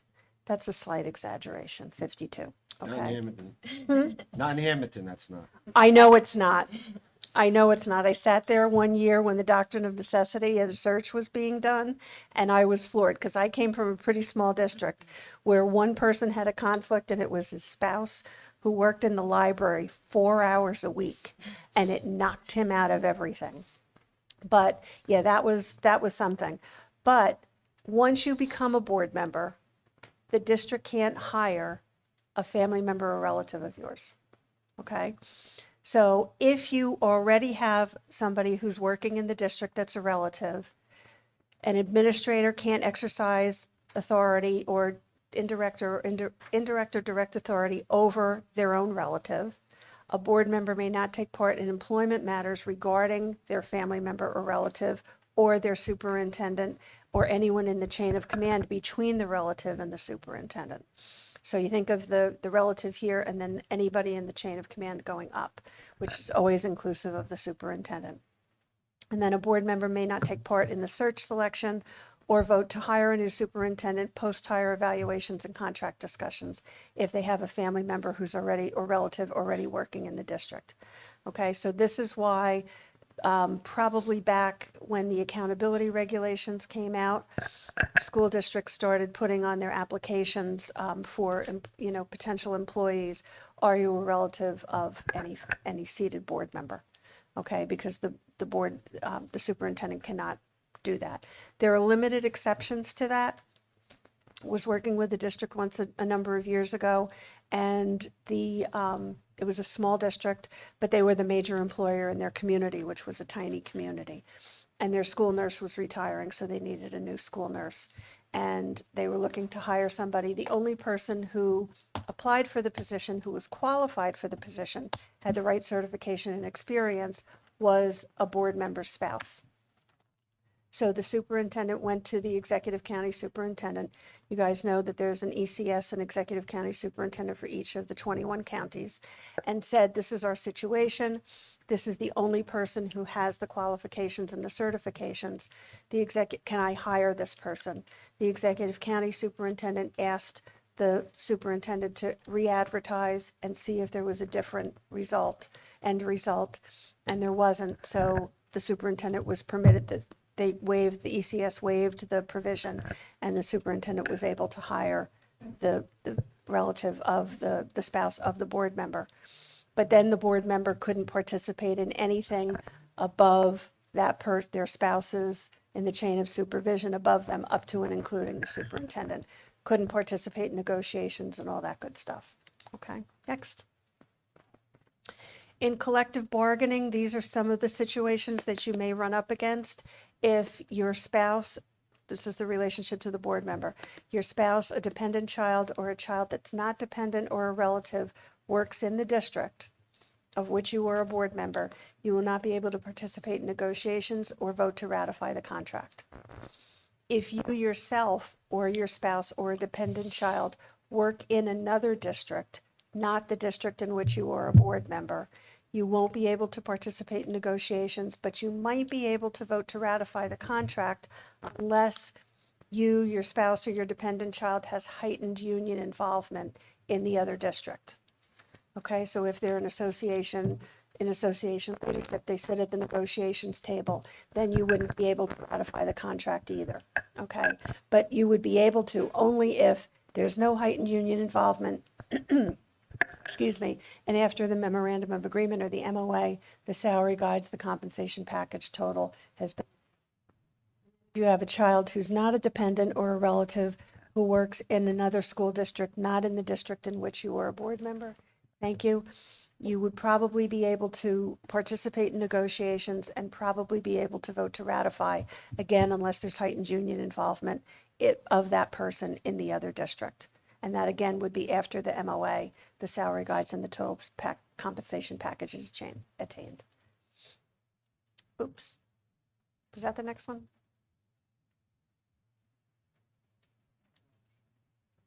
Okay, wait. Okay, so for collective bargaining, again, if the person is not in the unit, but their terms of employment are linked to the unit, so you know that all the NJEA contracts are linked, right? And that the NJEA does a wonderful job of training their staff and their members to negotiate. And so what they will typically use, and I say that with all respect, truly, that they train like nobody else, that the units can be linked to one another. So if you have, for instance, my district, we were only giving individual benefits to our staff. Anybody hired after 1990 only had individual benefits. But everybody, this was before Chapter 48. But then everybody else around us in surrounding districts all were giving family benefits to all of their staff. So we were able to give higher raises. We were giving 5% when everybody else was giving, 3 or 4%. And the NJEA would use that information when they went out into those other districts that were giving lower raises and say, well, XYZ district is giving such and such a percentage raise to their employees. There were terms that made that so, but they'll use that. So you have to be careful of that. If the person is supervised by employees in the unit, or if the immediate family member or relative has that heightened union involvement. A1018, in 2018, if you were endorsed as a candidate by your district's association, you were deemed to not be able to participate in negotiations in your first year if you were elected to the Board of Education. Okay. NJSBA fought against that and said, well, what if if the person didn't ask for that endorsement? What if they didn't benefit financially from that endorsement? And no, it was a hard and fast rule. Your first year, you wouldn't be able to be in negotiations. In my district, I wasn't on the board anymore, but in my district, the teachers union endorsed a candidate who was running for the board because he had been very vocal about the teachers union not getting the increase that the board had given them. And so they endorsed the candidate. And the candidate won. We couldn't take part in negotiations. They did that to keep him off of negotiations in that first year. There are some very creative people out there. Okay. So again, he hadn't received any financial benefit or anything. NJSBA, went to the SEC and said, come on, these people are just using this as an excuse to keep people off of negotiations. Now this is done on a per se basis to see if there was really a conflict. So if you had any kind of financial contribution as a candidate through the endorsement of the Teachers Association, you would likely not be able to participate in negotiations in the first year. These are some other prohibitive acts or cases. Again, the AO means that it's an advisory opinion. The C means that it was actually a complaint. There was a board member's child who worked in the district's aftercare. The supervisor was a teacher who reported to the principal. Was that a conflict? The board member was told through the advisory opinion to recuse from any and all matters related to the superintendent, or supervisors in the chain of command and any union actions. A spouse was a council member in the borough. Could the board member vote on an SRO officer?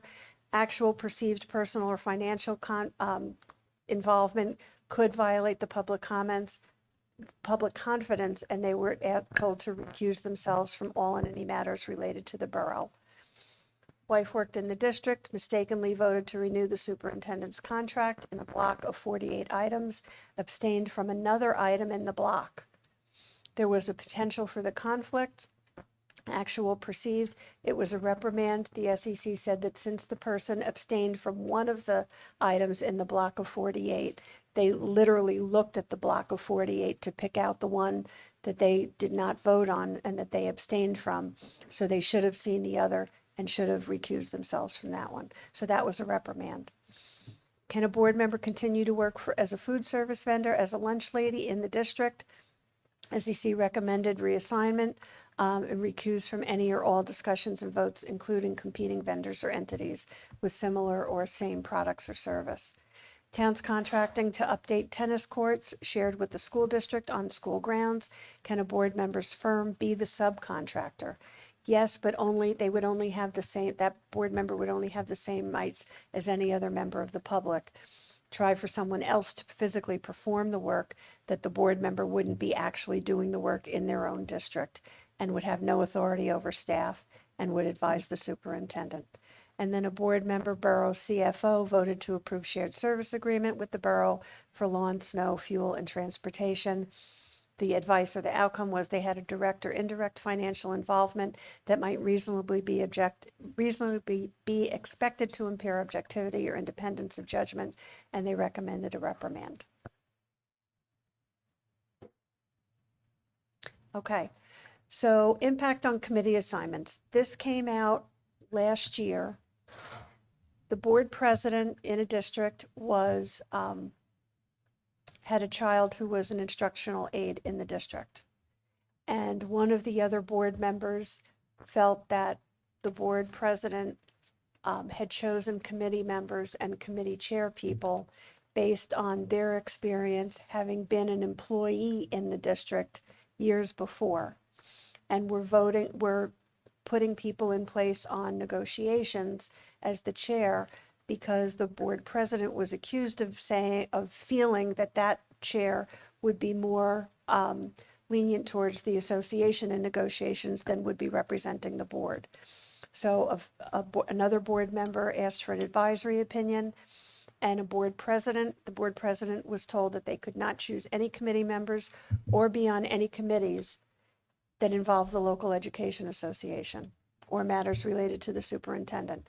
Okay, so the fact that their child had been an instructional assistant, we would have said in the past, before 2023, that they wouldn't have been able to, take part in the superintendent's evaluation or anything related to the superintendent or anyone in the chain of supervision above their child who was an instructional assistant.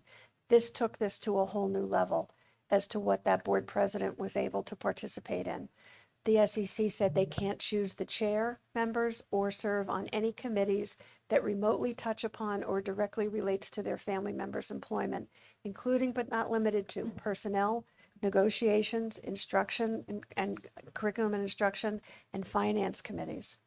This was really big, okay, because this took the board president, you can just leave it, the board president out of so many more things than we ever thought would have been possible.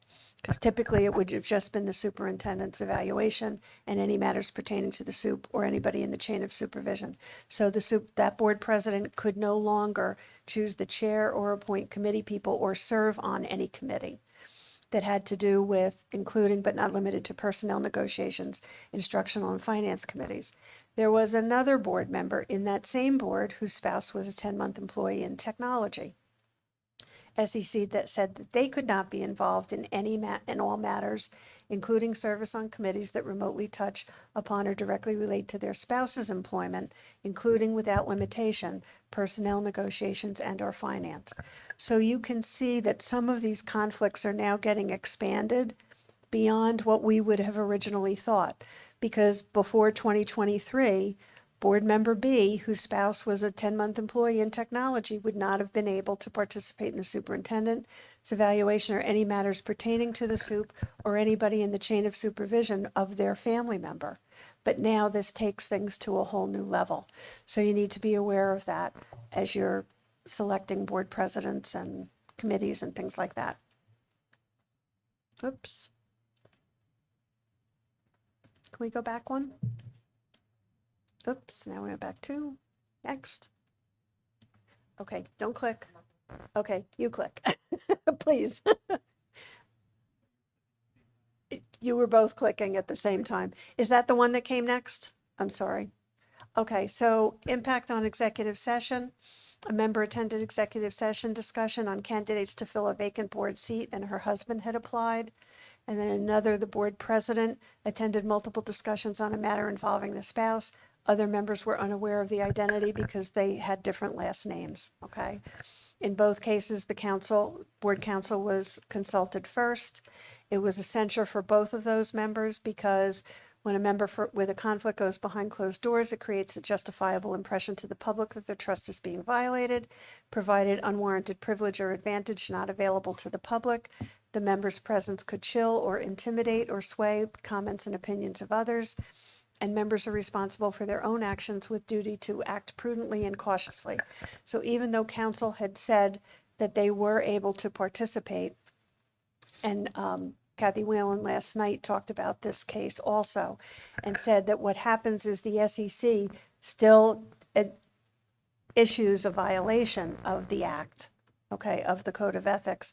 But if the board attorney was involved and had given them the approval to participate, it will impact the disciplinary measure. Okay, so it may not be a censure, it may be a reprimand, something like that. Okay, next one, please. Volunteering in the schools. You are people who have come generally from volunteering positions within the school district. We don't want to prevent you, and neither does the SEC, about volunteering in the schools, but you do need to consider the degree of your involvement with staff and with students, the frequency and the level of interaction, and also the degree of authority if you're giving or receiving directions or order to staff and students. Okay, so some of the larger districts that I work with that have multiple elementary schools, one elementary school, the teachers ask that their class parents come in once a month to help with the birthday celebrations and things like that. In another elementary school in the same district, the elementary school teachers ask that their class parents come in 3 times a week. I don't know what they do 3 times a week, but they ask them to come in 3 times a week. That would be a problem. Okay, the one time a month is not a problem, but you have to think about, will you be enmeshed in the building? Would somebody else consider that you might possibly work there?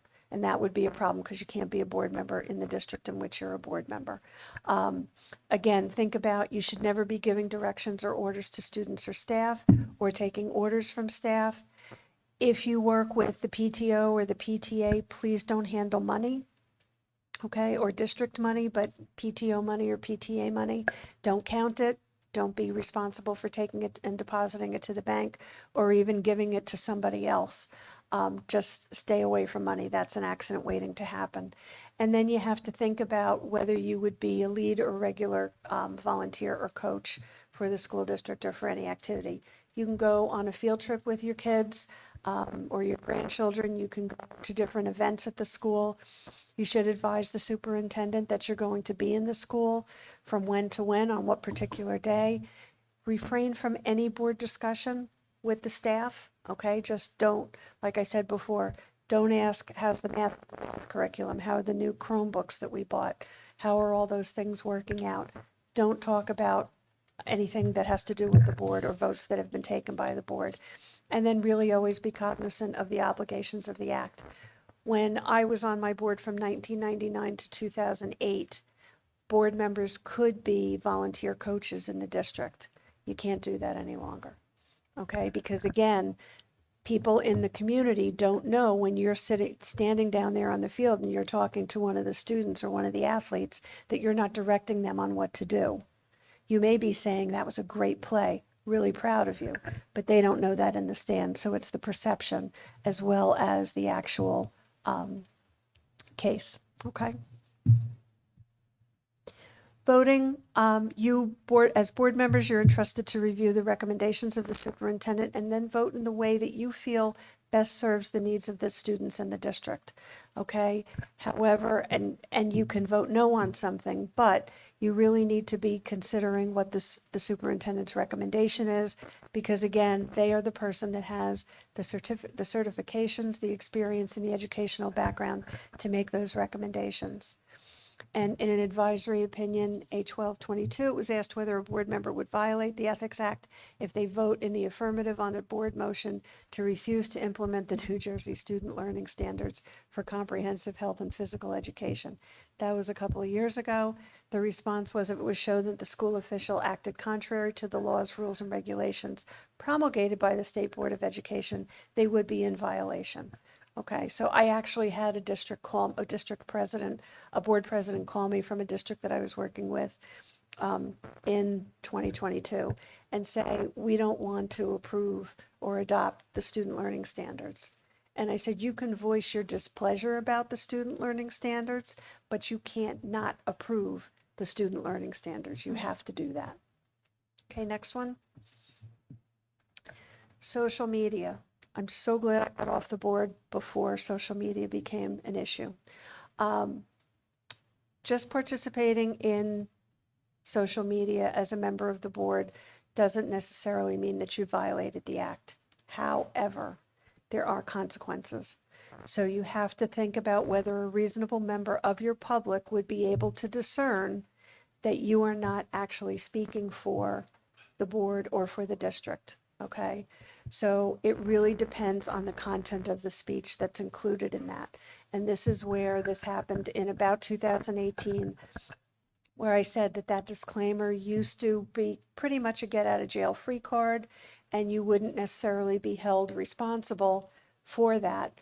But now the content of the speech is really going to be in question. So if somebody sends files an ethics charge against you for something that you've posted on Facebook or on any social media page, you have to really take a look at that, whatever you've posted, and make sure that somebody from the public wouldn't be able to think that you were speaking as the board president or in your official capacity.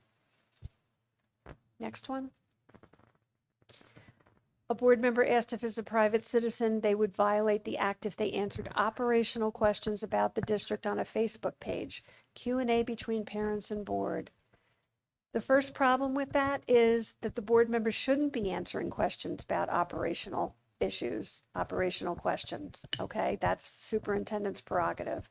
The SEC's response was board members don't abdicate their rights to freedom of speech. However, you're also public officials and must exercise those precautions to avoid violating the act.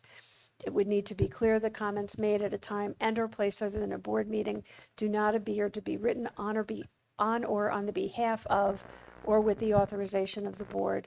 The community is aware of your status as a board member and would likely attribute any statement from you as being in that capacity and or on behalf of the board, so it would be futile to disclaim your speech. If you only ever provide links to publicly available information, it's possible that that would not immunize you from being the subject from an ethics complaint. So part of what we talk about is, the board members want to be communicating with their public, but you are not the official communicators of the board to the public. That's your superintendent and your administrative team. So they're going to be posting on, you have district social media sites, right? Yes. Facebook, The cat eye, we have the Cat Eye, okay, things like that. So you want to let people know that they should go to those sites, your website, the Cat Eye, Facebook page, to get accurate information and timely information from the district. Okay, you as a board member are not responsible for giving out that information. That should come from the district, and you should be sending them to the most accurate and timely site, which is going to be the website or the district social media pages. Next one. This is the disclaimer. The following statements are made in my capacity as a private citizen and not in my capacity as a board. These statements are also not representative of the board or its individual members and solely represent my own personal opinions. Again, that's not a get out of jail free card depending on what the content is. Next one. So if I use the disclaimer, does it automatically protect me? No, but it does help to clarify the capacity in which you're speaking, what would cause me to be in violation with the disclaimer. It's based on the content. So you need to make sure that the content isn't indicating that you were speaking for the board. If I don't use the disclaimer, does that mean that I'm automatically in violation? No, but regardless if a disclaimer was used or not, capacity speaking from content and perception matter. Must I use the exact disclaimer? No, you don't need to parrot the exact disclaimer, but it's the most appropriate disclaimer, and the SEC does recommend that you use it. Next one. Once you have been elected to the board, if you've had a campaign that you've used as a candidate, please disable that. It's no longer appropriate to use that. Because somebody could easily think that you are now speaking for the board. If you have a social media account that inherently indicates your position as a board member, that cannot be used any longer. Like or sharing a post from a personal account doesn't mean that you've necessarily are speaking from in your official capacity, but you need to be very careful. Using use of divisive language, you really need to refrain from inappropriate communications that have no place in the educational setting. Okay, so remember that one of the tenets of the Code of Ethics is to protect personnel in the proper performance of their duties. Okay, so speaking about other board members aren't really covered by this, but it's just not good practice. Speaking about staff, the superintendent, coaches, anything like that on social media is not suggested as a board member. When people in your community know you guys are board members. Okay, you may not be acting as a board member at that particular time, but they know you're board members, and it's easy for them to perceive. And again, it's whether actual or perceived. So you want to make sure that you're refraining from inappropriate communications. Some points to consider. We recommend that you develop a list of board members and administrators who have conflict and review that regularly. Keep that with your board attorney. Consult with your board attorney on ethical issues and to identify conflicted members and administrators, and check on school board notes, which comes out once a week during the regular school year, and over the summer it's twice a month, to keep abreast of newly released advisory opinions. Next slide talks about, I think this is important. Board members may not deliberately disregard and ignore the ethical standards that they are required by law to uphold and enforce. When board members do so, it not only threatens the integrity of the board, but it also unnecessarily compromises district personnel and subverts the very purpose for which board members are elected, namely to serve the needs of the school district and its students.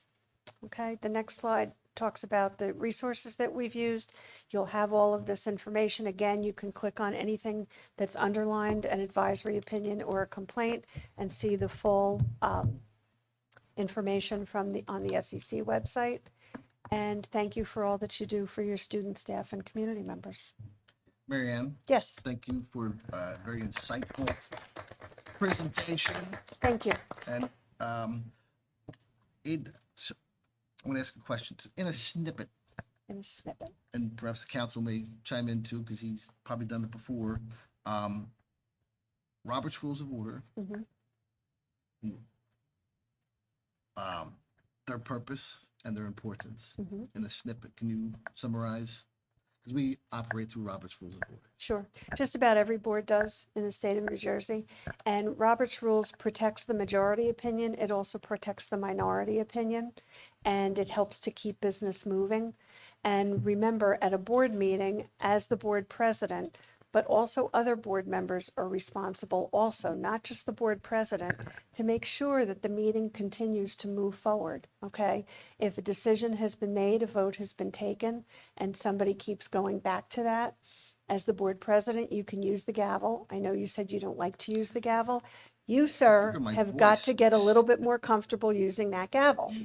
I would Okay, figure my voice because- is enough. Because it does help to bring order back, and it's a reminder that, I'm off track. If I'm the person doing that, I'm off track, and you're correcting me. You need to make sure that you get the business of the board done at every board meeting. Because if you don't, if other people are sidetracking the business of the board and you don't get that done, there are things tomorrow that may not be available to your students or staff because you didn't get those motions passed. Okay, so you have to be really cognizant of that. But again, board members need to be too. If the board president says, I'm sorry, you're out of order, we've moved, we've already voted on that, decision has been made, we need to move on, and somebody keeps bringing it back up, other board members can say, we've moved on, we voted on that, we need to move on now to get the business of the board done. You don't want to be here until 1 or 2 o'clock Correct. every night that you have a board meeting, okay? Nobody wins with that. Right. You used the word or phrase that you were not an arbiter. And I'm not a perhaps- negotiator, yes. Right. Yeah, I'm not an arbiter of this also, right? Perhaps this leads us into, some mediation, which we would probably agree that another or a session with a mediator to discuss other issues that we have besides this reacclimation to this presentation with approval of the board. I'm asking that I look into a mediator. Because I'm not going to say I'm going to do it. I don't know if I have that authority as a president to say I want to do that to make us more cohesive through that process.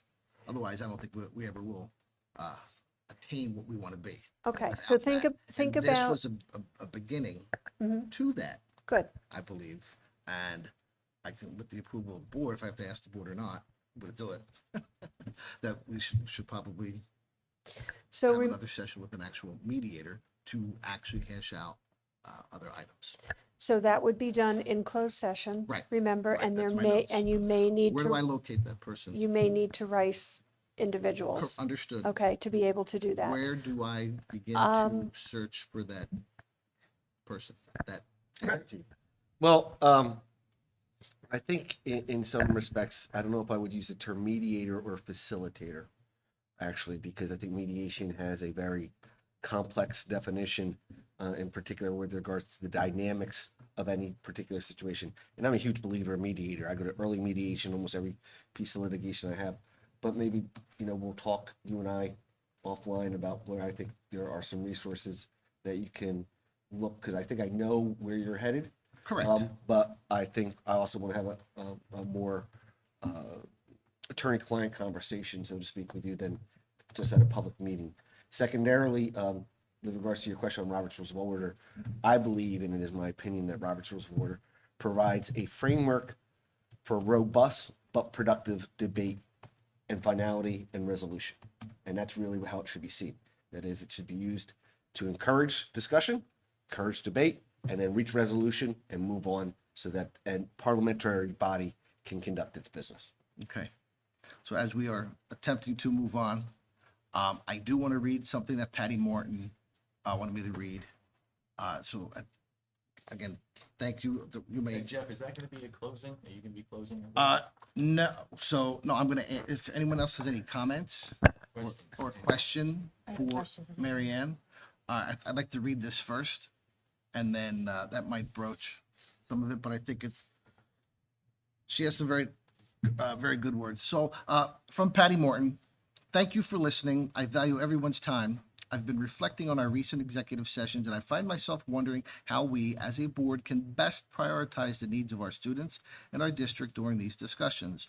While I recognize the importance of addressing all concerns that arise, it seems that our sessions have veered into more personal and individual critiques that don't directly serve the interests of our students. I believe that every board member who has a personal concern or issue has the right to be heard and should be. I'm just not sure that it should be done during our executive sessions. I wonder if we could consider whether these discussions are truly contributing to the mission of our district or if they are better addressed in other more appropriate forums. Perhaps we can explore ways to keep our executive sessions focused on actionable district-wide goals that directly impact student outcomes and performance, rather than becoming an arena for unresolved interpersonal dynamics. After all, the example we set as a board speaks volumes to the community, and ultimately we must remember that our priority should always be the success and well-being of our students. I believe it's crucial that we foster a collaborative environment where all board members feel empowered to address their concerns in a constructive manner. So I think that lends itself into our discussion, Will. If anyone feels different than those words, I think those words kind of sum up what we all are looking to attain to be that more cohesive board. And this is just the beginning. I have a question for Mary Ann. Okay? Mary Ann, can you just talk briefly about reply all with board members? That was my question.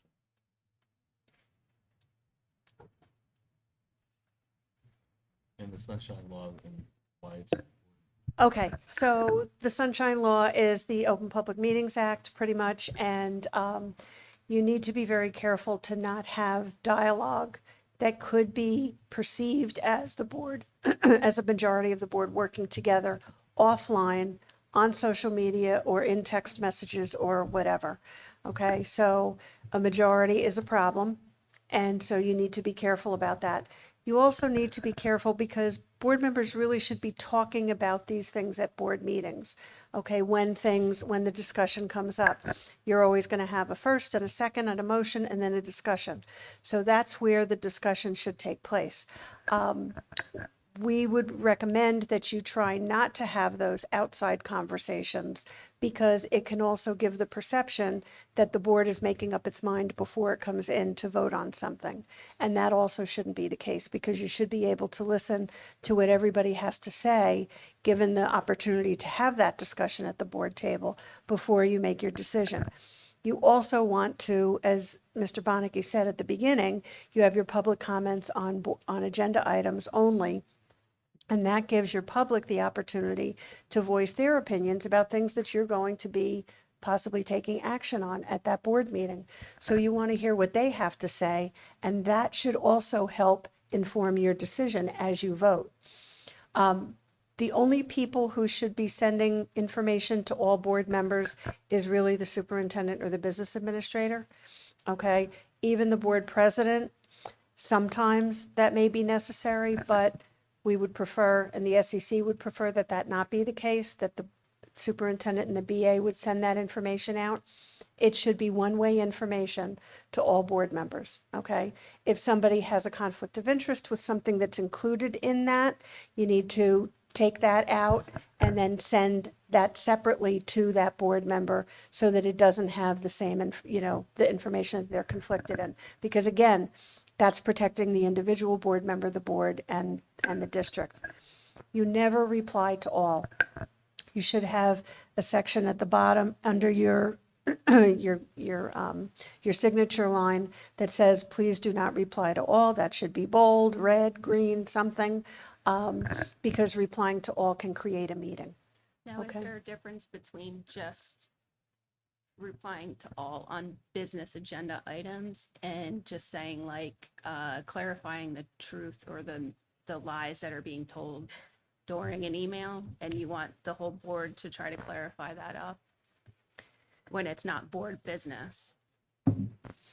If it's not board business, why is it in a board email? That's a lot of things. That's why we need that mediation or that facilitation to try to hash things out, because some things are relayed to the board and it's not truthful.